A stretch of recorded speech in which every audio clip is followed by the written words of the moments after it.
Hello everybody and welcome to an achievement guide for the lovely game Mythic Ocean.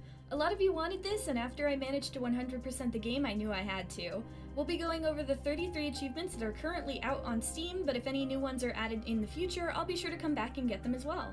I will also be linking in the description 2 Steam guides that help me out a lot with several achievements during my playthroughs, so if you prefer the written word, or just want to take a look, check those out below. I will also be doing a page location guide in this, but that will be at the very end of the video, so check the time codes for that. Spoiler warning for basically the entire game, so if you haven't completed the game on your own yet, you may want to come back later. But without further ado, let's get started! First, let's start with the storyline achievements. These ones you're basically guaranteed to get. First chapter is an easy one. All you have to do is complete a fable with one of the gods. Fables are basically different quests in the game, so you'll get this one pretty quick. Once you leave the tutorial, go and speak to one of the gods. You'll know you started a fable when this pops up on screen. The first ones available to you will be Growing Pains for Lutra and Rebuilding a Friendship from the Twins. Follow the storyline to completion and the achievement should pop up when you see this on your screen. Another achievement you're guaranteed to get is Lockdown Lifted. Once you've completed the first few fables with Amar, the Twins, and Lutra, you'll go to the Kelp Forest and find Amar floating by that big metal door that's been locked. Talk with them, and after your conversation, the door will be unlocked for you, and you should get the achievement.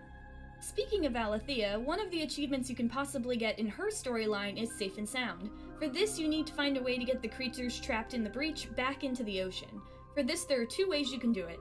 You could give the pages to Gnosis, or you can tell Alethea to do it herself by dedicating all her time to it. Either way, the trapped fish will be freed. Now let's move on to ending achievements, both the good and the bad. To get these, you need to choose gods to become the creator twice, once with their good alignment and once with their bad alignment. You won't see the achievement pop up until after the epilogue for all of these. And if you're uncertain about what ending you're heading towards during your playthrough, make sure to talk to the NPCs. Some of their dialogue is different depending on if the god is good or bad, and there are even some achievements connected to their different endings as well. Another way to tell for Amar and the Twins is to have them help Alethea at the lab. If they screw up, you're on their bad route. If they do a good job, good route. Also, if you want to ensure that you get a specific god's ending, make sure to make the crown with the pages from the library and give it to the god you want. Even if you free the creatures from the breach and can't make the golden crown, a silver crown is still a great boost if you want a specific god to win. It's not a guarantee. I've had runs where I gave the golden crown to someone and they still didn't become the god in the end, but it's still a very good boost. For Amar's good ending, in the achievement Rainforest Reserve, you need to push Amar to be responsible and to be a little bit more brave. Repair their friendship with the Twins, have them speak to Lutra about the Tangleheart, and have them speak to Lutra during its feeding frenzy. Basically, any chance you get to encourage them to be responsible for the forest and to help others instead of standing back and doing nothing. For Amar's bad ending, in the achievement Endless Party, you have to allow Amar to be as lazy and as irresponsible as possible. Don't encourage them in anything, don't send them to talk to Lutra either times, and anytime the option comes up, tell them they don't need to worry about anything. And basically, to be selfish and only care about themselves. Let them go with the flow as much as they want. For Lutra's good ending, in The Collective, you must encourage it to think of the future and not let its hunger consume it. This means it will get upset with you a few times, but don't worry, that's supposed to happen. Have Amar speak to it for the Tangleheart and encourage it to be brave and see the outside world. Encourage it to talk to Alethea and explain why it was uncomfortable being scanned. A good indicator of if you've gotten the good ending is that after it's hatched from the cocoon, it will be blue. As for its bad ending, the Scourge, you need to basically do the exact opposite, surprise surprise. Let it eat as much as it wants, don't have Amar speak to it, and don't stop it from consuming all the kelp in the kelp forest. Let it become obsessed with hunger. An eternal feeding frenzy, basically. A good indicator that you've gotten its bad ending is that after it's hatched from its cocoon, it will be an orange color. For Ketri and Esti's good ending, Powers for All, you have to teach the Twins to be kind and compassionate. With Amar, encourage them to ask Amar not to cheat. Have Amar teach them about the kelp forest, too. And if you repair their relationship with Amar before introducing them to Lutra, they won't throw a rock at it and instead play hide-and-seek with it, which is adorable. If they do throw the rock, you know what to do. Tell them why they shouldn't do that. As for their crystal, give it back to them. Don't let Alethea break it, but you should be able to get it back again by talking to them about their parents. When you do get to the end of their story, make sure to choose responses that don't encourage violence, and instead lines like, "How could they do that to you?" and "None of this is your fault." For the twins' bad ending, Storm of Despair, you want to let them be as rowdy and as selfish as they want to be. You can prank Amar, have Amar encourage them to cheat, say you think it's funny when they hit Lutra, or just don't acknowledge it at all and let them get away with it. And when they tell you the story about their parents, make sure to tell them that their parents deserve to be punished. Basically make it so they don't process their emotions in a healthy way, or learn to be a bit more responsible. For Alethea's good ending, Solarpunk Star System, you have to convince her to be more responsible and considerate with her research. Talk to her about her research in depth. Make her think about what she's doing and make her face the consequences, like having Lutra speak to her about how it feels. Also, make sure her lab helpers do a good job. When it comes to the breach, don't let her give up on them and rescue those fish from the breach. In your final conversation with her, make sure you encourage her by saying that you believe in her. Help her make peace with her fear, and tell her it's okay to rely on others. For Alethea's bad ending, Megacorp Universe, let her be obsessed with her research. Make sure her lab partners are bad so she feels like she can only do things alone. Don't talk to her about how Lutra feels, and let her use the same freezing scanner on Lutra during its feeding frenzy. As for the breach, you can still get its bad ending even if you free the creatures, so don't worry. And for the twins' crystals, agree with her to break it and lie to them. Don't let her think about the consequences of her actions, just the research. In your final conversation, encourage her to only focus on research and tell her she should work better on her own. Any chance to not do things responsibly and overwork herself, take it. As for Gnosis, well, there's only one ending for them, Panopticon. No matter what you do, Gnosis will always have the same ending, and they basically tell you that straight up. The way to get their ending is to give them enough, or just all of your pages, so it's basically guaranteed for them to win due to the power from them. You'll also gain a bunch of lore from this as well, which is a plus in my opinion. There's also 3 other ending-based achievements that are a little bit more specific to get. The first is Divine Harmony. For this, just make sure all the gods are on their good roots, and then give the gift of creation to anyone other than Gnosis. With all of them on their good alignments, they will work together instead of fighting, which should net you the achievement. Theomachy requires the gods to go to war. The best way, at least in my opinion, to get this achievement is to have all the gods on their good alignments, but then give Gnosis all your pages. Since their ending is, well, terrible, the good gods will go to war with them, and you will get the achievement at the end of the epilogue.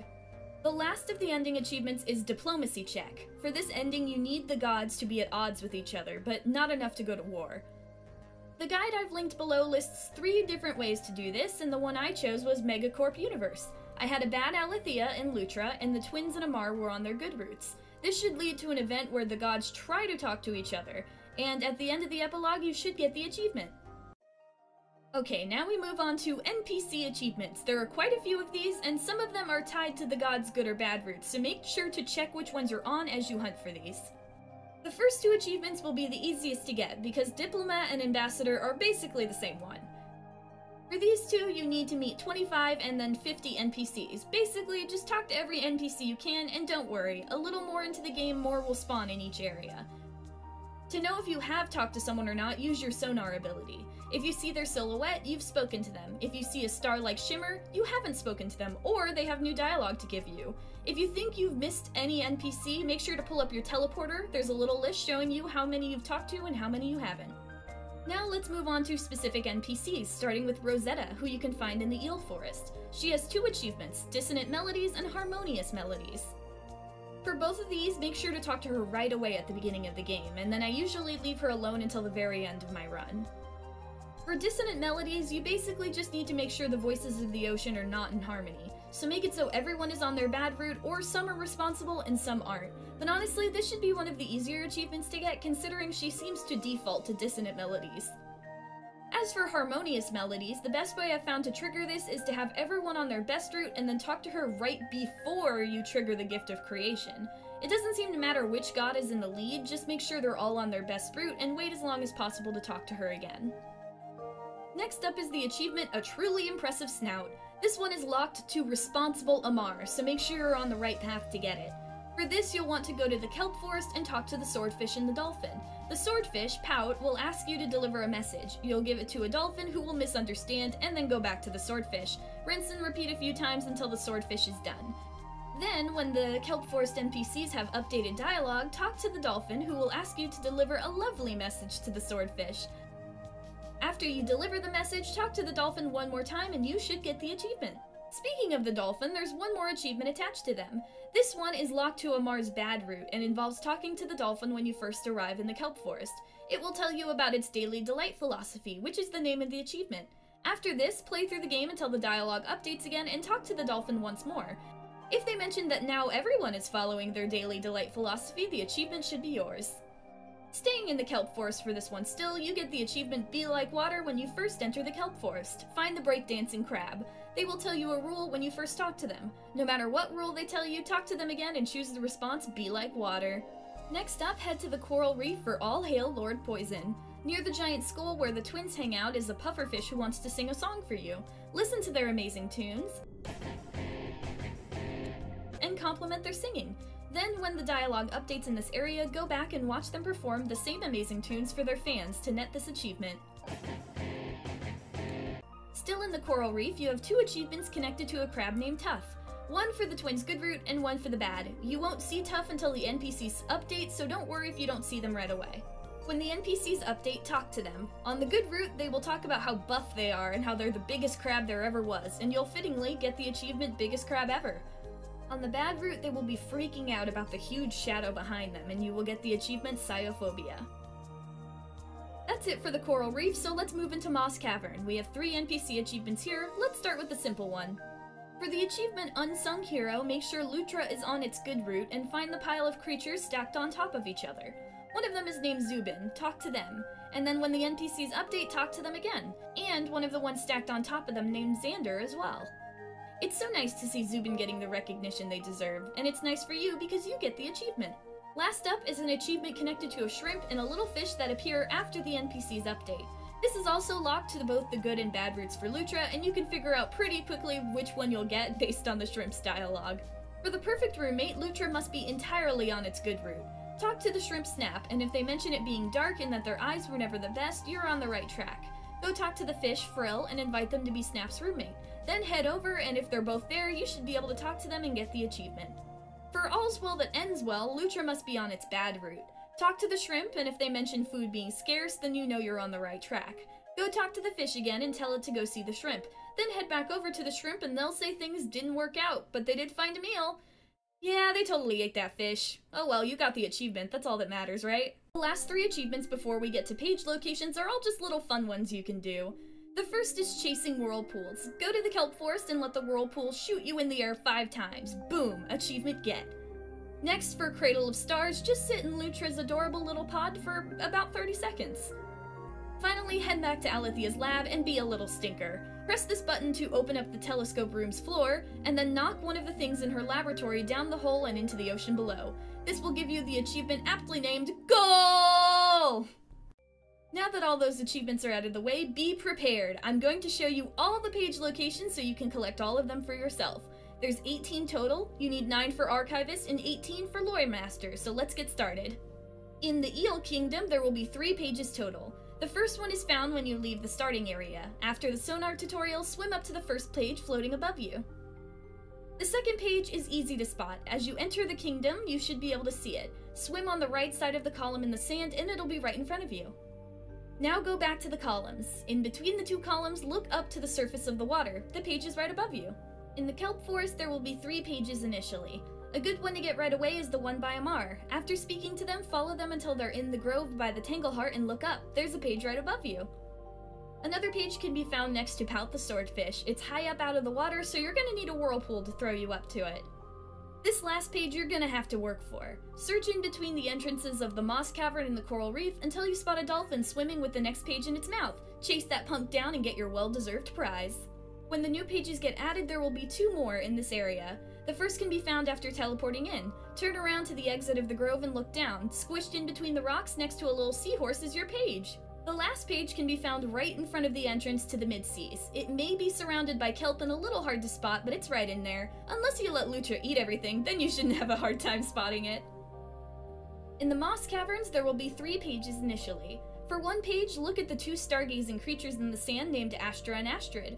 Look up and find a page right above them. Next one is right nearby. In the spot before you go to Lutra's pod with the big purple plant, look up and another page is right above you. For the next page, after talking with Lutra for the first time, go around its little pod. There's a page right behind the pod. When the pages get updated, there will be 2 more in this area. One page can be found by taking the Coral Reef entrance. It will be right by the rock that is definitely a rock and not a living thing. Stop looking at definitely real rocks and grab the dang page. The last page in Moss Caverns can be found by taking the Kelp Forest entrance. There will be a pile of rocks in front of you, and right around the rocks is your page. In the Coral Reef, there will be 3 pages initially. The first one is easy to find if you're entering from the Eel Kingdom. Look to the right, there's a little cave with a page inside. Another page can be found in the giant skull at the bottom of the Coral Reef. Go inside the skull and there's a page in its jaw. The next one is a little tricky. There's a pile of rocks right in front of you when you enter from the Kelp Forest. Hidden inside a little crevice inside the rocks is your page. When the new pages get added, there will be 2 more in this area. One can be found by the skull. Go to the skull and follow the fin up to the top. It points right at a little pile of coral and your next page. The last of the last pages can be found near the entrance to Moss Cavern. It's a little hard to spot, but it's right next to a small purple cave and there will be a lot of crabs wandering around. The page should be right there. When you get 9 pages, you should get Archivist, and when you get all 18, you should get Loremaster. Make sure to read those pages too to get that juicy lore. And those are all the achievements you can get in Mythic Ocean. Thank you so much for watching, and I hope this guide helped you out. If it did, leave a like and maybe a comment and let me know. And feel free to check out my channel. I post gaming videos for tons of different indie games and sometimes some speed paints. I don't usually do achievement guides, but if there is an achievement guide one of you want to see for the games I've played, let me know. For now, thank you so much for watching. If you enjoyed, please consider subscribing. Remember to take care of yourself, swim towards success, and have a good day.